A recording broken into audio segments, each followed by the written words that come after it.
ఓం శ్రీ గురుభ్యో నమ. హరి ఓం. ఓం నారాయణం నమస్కృత్యం నరం చైవం నరోత్తమం దేవీం సరస్వతిం వ్యాసం తతో జయముదీరయతే. సభాభ్యాం సభాపతిభ్యశ్చ భో నమో నమః. శ్రీ పార్వతీ పరమేశ్వర సభకు నమస్కారం. ఈ దినం రెండో దినముగా బ్రహ్మాండ పురాణం ప్రస్తావన జరగబోతోంది. ముఖ్యంగా పురాణ విశేషాలు ప్రశంస గురించి ఈరోజు తెలుసుకుంటున్నాం. బ్రహ్మాండ పురాణం నుండి నమో నమక్షయాయ సృష్టిస్థితి తత్వమయాయ నమో రజస్తమాయ సత్వరూపాయ స్వయంభువే జాతం భగవతేన అరిణం లోకాదిదారణ అజేనం విశ్వరూపేణం నిర్గుణే గుణాత్మనః బ్రాహ్మణం లోకకర్తారం సర్వజ్ఞం మపారజితం ప్రభుం భూత భవిష్యత్ సంప్రదాస్య సత్పతిం. సృష్టి స్థితి లయలకు చేయగలిగిన సర్వశక్తి యుతుడికి, సత్వస్వరూపుడికి, సత్వరజ తమోగుణరూపుడైన స్వయంభువుడికి నమస్కారం. భగవంతుడు అన్ని లోకాలను భరించేవాడు, పుట్టికి లేనివాడు, విశ్వరూపుడు, నగుడైన నిర్గుణుడు అయిన శ్రీహరికి జయమగుగాక. సకల లోక సృష్టికర్త సర్వజ్ఞుడు. అలాగే బ్రహ్మ శరీరం నుంచి శతరూప అనే స్త్రీ మరో పురుషుడు జన్మించటం, ఆ శతరూప ద్వారా బ్రహ్మకి ప్రియవార్తుడు ఉత్తానపాదుడనే ఇద్దరు పుత్రులు జన్మించటం చెప్పబడ్డావి. భృగువు తదితర ఋషులు సంతానోత్పత్తి, వశిష్ఠ మహర్షి వంశ గోత్రకీర్తనం, స్వాహాదేవి ద్వారా మొదటి సంతానం జన్మించటం వంటి విశేషాలు చెప్పబడ్డావి. తర్వాత స్వద ద్వారా 2 రకాలుగా ప్రకాశించిన పితృదేవతలు ఉత్పత్తి కలగడం, మహేశ్వరుడు దక్షుడు శపించుట, భృగు మహర్షి ఇచ్చిన శాపం సత్యమవుట, దక్షుడు సత్యం తెలుసుకొని శివునితో వైరాన్ని విరమించటం, ప్రజాపతి అయిన కర్దముడు కుమార్తె శుభలక్షణులు, ప్రియవ్రతుడు కుమారులు చరిత్ర విస్తారంగా వివరింపబడింది. ఆ ప్రియవ్రతుడు తన కుమారుని వేరువేరుగా వివిధ ద్వీపాలకు అధిపతులుగా నియమించటం, స్వయంభూవనువు జననం, దేశ విభాగాలు, నదులు, వాటి భేదాలు, ద్వాపసహస్ర భేదాలు, వాటి అంతర్భాగాలైన 7 ద్వీపములు, పర్వతంతో సహా యోజన సంఖ్య ప్రమాణం కూడా చెప్పబడ్డాయి. హిమమంతం, హేమకూటం, నిషేధం, మెరువు, నీలం, శృంగి, శ్వేతం అనే 7 సప్తకుల పర్వతములు కీర్తింపబడ్డాయి. భారతదేశం తదితరి వర్షాలు, అందులో ఉన్న నదులు, పర్వతాలు, సప్త సముద్రంలో ఏర్పడ్డ జంబూదీపం వంటి దీపాలు వర్ణింపబడ్డాయి. తర్వాత భూమి, లోకలోకాలను, వాటి విస్తీర్ణం, సూర్యచంద్రాదులు, భూమి ప్రమాణం సంపూర్ణంగా వివరింపబడ్డాయి. తర్వాత మానస సరోవరం, ఉత్తర శిఖరం నుంచి పుట్టిన పుణ్యనదులు వివరింపబడ్డాయి. 4 దిక్కులు, ఊర్ధభాగంలో ఉన్న లోకాలు, లోకపాలకులు, దక్షిణ ఉత్తర దిశల్లో ఉన్న పితృదేవతలు, ఇతర దేవతల వర్గాలు, సత్వ రజో గుణాలతో ఉన్న గృహస్థులు, సన్యాసులు ప్రభృతి, సూర్యచంద్రాదులు, ఆకాశస్థితి గ్రహాలు సంచారం, ప్రజల శుభాశుభాలు చక్కగా కీర్తింపబడ్డాయి. బ్రహ్మ స్వయంగా సూర్యమండలాన్ని నిర్మించి ఆయన వల్లే పగలు క్షయం పొందుతుంది. సకల దేవతల నాయకుడైన బ్రహ్మదేవతతో, సూర్యునితో, ఋషులతో, గంధర్వులతో, అప్సరసులతో, సర్వరక్షకులతో రథాన్ని అధిష్ఠించి అపరాజితుడు, భూత భవిష్యత్ వర్తమానులు ప్రభు, అన్నిటి భర్త అయిన ఆ పరబ్రహ్మకు నమస్కారం. పూర్వం నైమిసారణ్యంలో దీర్ఘసత్రయోగం జరుగుతుండగా వ్యాస మహర్షి శిష్యుడైన రోమ మహర్షుడు అక్కడికి వచ్చాడు.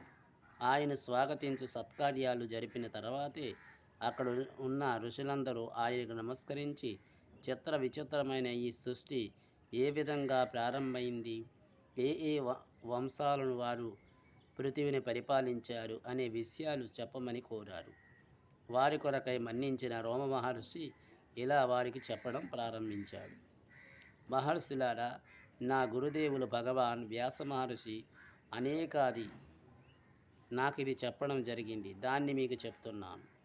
పురాణం అనేది ప్రధానంగా 1 సర్గ, 2 ప్రతిసర్గ, 3 వంశము, 4 మన్వంతరం, 5 వంశాన్ని చరితమని 5 లక్షణాలతో ఉంటుంది.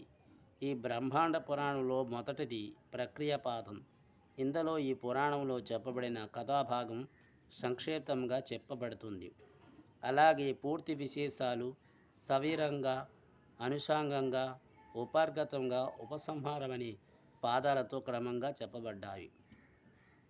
మొట్టమొదటి సకల శాస్త్రాలు పురాణాలని ఆదిపురుషుడి ద్వారా బ్రహ్మ విన్నాడు. తర్వాత ఆ చతుర్ముఖ బ్రహ్మ నుంచి వేదాలు, వేదాంగాలు, ధర్మశాస్త్రాలు, వ్రతాలు తదితర విషయాలన్నీ వెలువడ్డాయి. తర్వాత అవ్యక్తం నుంచి మహాతత్వం వరకు అన్నిటిని సృష్టించాలి అని బ్రహ్మ నిశ్చయించుకున్నాడు. ఆ విధంగా వాటినన్నిని ఆయన సృష్టించిన విధానం, నదులు, పర్వతాల పుట్టిగా, సకల మన్వంతరాల విషయాలు, బ్రహ్మ వృక్ష మహాత్యం, బ్రహ్మ జన్మ విశేషాలు వివరింపబడ్డాయి. ఆ తర్వాతే బ్రహ్మ చేసిన ప్రజా సృష్టి, బ్రహ్మ అవస్థలు, కల్పాల పుట్టిక, శ్రీ మహావిష్ణువు నీటితో శయనించుట, తర్వాత ఆయన భూమిని ఉద్ధరించటం వర్ణింపబడింది.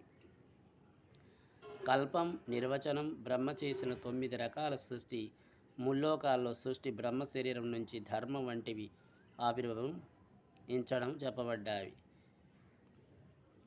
సోమలతాదుల వృద్ధి, క్షయాలు, గ్రహాలు, నక్షత్రాలు, శీతోష్ణ స్థితులు, సూర్యుని ఆశ్రయించుకున్న గ్రహాలు, గతులు వర్ణింపబడ్డావి.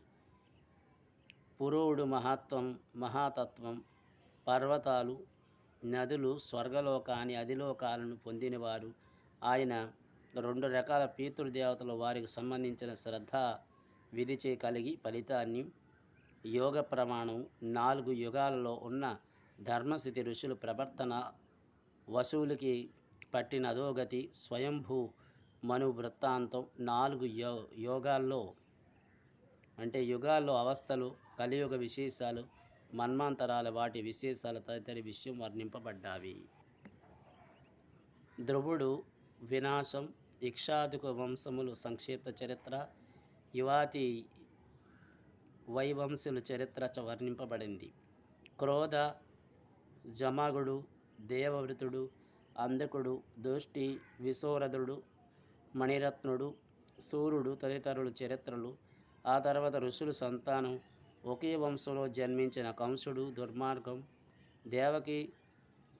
దేవికి శ్రీకృష్ణుని జన్మించుట, విష్ణువు భృగు ద్వారా శపించబడుట, ఈశ్వరుని శుక్రుడు ఆరాధించుట, మహాశక్తివంతుడైన శుక్రుడు ఇంద్రుడు రూపంలో రాక్షసులు మొహంతో పడివేయుట, బృహస్పతి శుక్రుని శపించుట, విష్ణుమూర్తి మహత్వాన్ని, శాంతనని, శౌర్యం, నిత్య నైమితిగా ప్రకృతి ప్రళయములు సంభవించుట, చూడడానికి సత్యం కాని బాణుడు తీవ్ర ప్రతాపం, సంఖ్యాయోగ లక్షణములు, సప్తభువనాల వర్ణన తదితర విషయాలు చెప్పబడ్డాయి.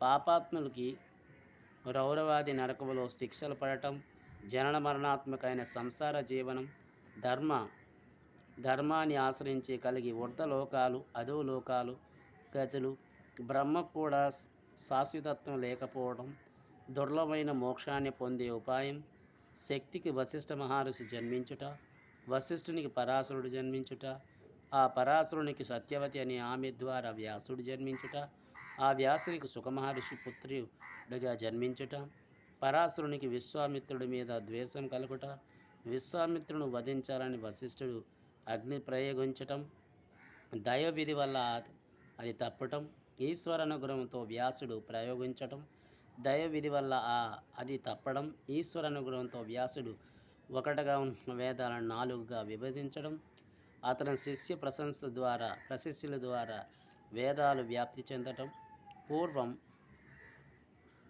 నుంచి ఉన్న సరద్వతి అనే నది నాశనం అవడం, నైమిషారణ్యంలో ఉన్న మునులు దాన్ని పునరుద్ధరణ చేయటం వంటి విశేషాలు వర్ణింపబడ్డాయి. ఈ విధంగా పురాణం నిర్మాణం, ప్రయోజనం గురించి ఈ అధ్యాయంలో చెప్పబడింది. ఇది మొదటి పాదం.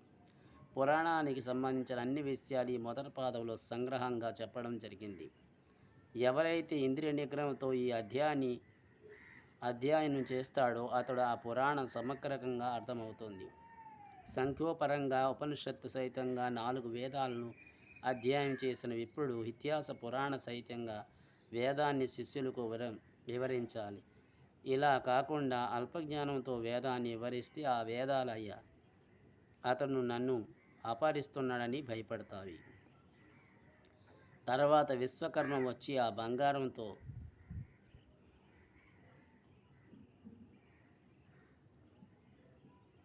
స్వయంవైన బ్రహ్మచేత చెప్పబడిన పురాణ అధ్యాయం చేసేవాడు ఎప్పటికీ ఆపదలు పొందడు, ఉత్తమ లోకాన్ని చేరుకుంటాడు. ఈ పురాణం పూర్వం జరిగింది, ఇది వేదాంతంలో సమానమైనది తెలుసుకునేవాడు సకల పాపాల నుండి విముక్తి పొందుతారు. తదుపరి కార్యక్రమంలో నైమిషారణ్యం గురించి తెలుసుకుంటాం. అంతవరకు మంగళం కోసలేంద్రాయ మహానీయ గుణత్మే చక్రవర్తి తనూజాయ సర్వభౌమాయ మంగళం. ఉమాకాంతాయ కాంతాయ కామ్యప్రదాయ శ్రీగిరీశాయ దేవాయ వల్లీనాథాయ మంగళం. సర్వం శ్రీమామేశ్వర పరమార్పణమస్తు. స్వస్తి.